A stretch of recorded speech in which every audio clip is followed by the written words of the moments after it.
ৰঙাপাৰা সমষ্টিত উপস্থিত আছোঁ আৰু মোৰ ওচৰত আছে ৰঙাপাৰা সমষ্টিৰ বিধায়ক তথা দ্বিতীয়বাৰৰ বাবে প্ৰাৰ্থিত্ব লাভ কৰা কৃষ্ণকমল তাঁতী। মই তেখেতৰ পৰা কিছু কথা জানিব চেষ্টা কৰিম। হয়, এইখিনিতে আছে দাদা। প্ৰথমতে আপোনাক শুভেচ্ছা জনালোঁ। আৰু কেনেকুৱা কুচকাৱাজ চলি আছে আপোনাৰ?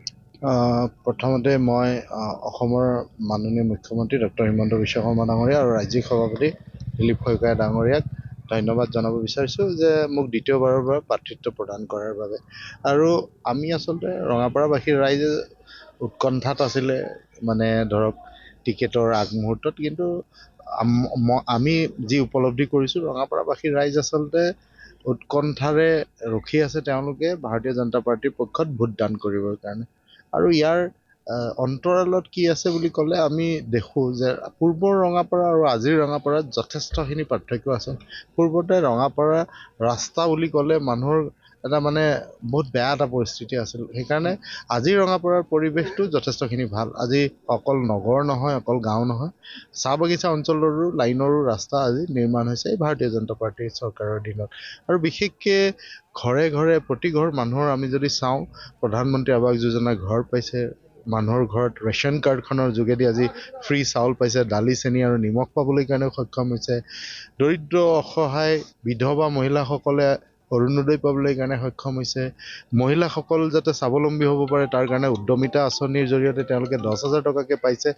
বিভিন্ন সেইকাৰণে ৰাইজৰ কাম হৈছে আজিৰ তাৰিখত পূৰ্বতে। আৰু তাতকৈ ডাঙৰ কথা, খিলঞ্জীয়া ভূমিপুত্ৰ লোকসকলৰ ভূমিৰ অধিকাৰ নাছিল, ভূমি পট্টা তেওঁলোকে আজি বসুন্ধৰাৰ যোগেদি পাবলৈ কাৰণে সক্ষম হ'ল।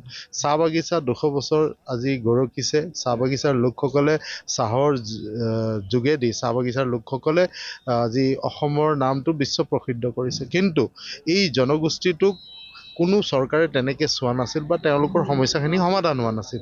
আজি বিজেপি চৰকাৰৰ দিনত আৰু বিশেষকৈ অসমৰ দূৰদৰ্শী মুখ্যমন্ত্ৰী ডক্টৰ হিমন্ত বিশ্ব শৰ্মা ডাঙৰীয়াৰ দিনত আমি দেখিবলৈ কাৰণে পাইছোঁ ৰাইজৰ সমস্যাবোৰ সমাধান হৈছে। বিশেষকৈ চাহ বাগিচাৰ ৰাস্তাবোৰ পকীকৰণ হ'ল, চাহ বাগিচাত আজি হাইস্কুল নিৰ্মাণ হ'ল, চাহ বাগিচাৰ ল'ৰা ছোৱালীসকলৰ কাৰণে আজি 3% ৰিজাৰ্ভেশ্যন হৈছে চাকৰিৰ ক্ষেত্ৰত।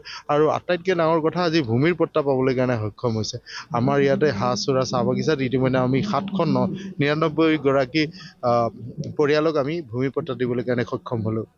হয়, এইখিনিতে কংগ্ৰেছ কিমান ফেক্টৰ হ'ব আপোনাৰ?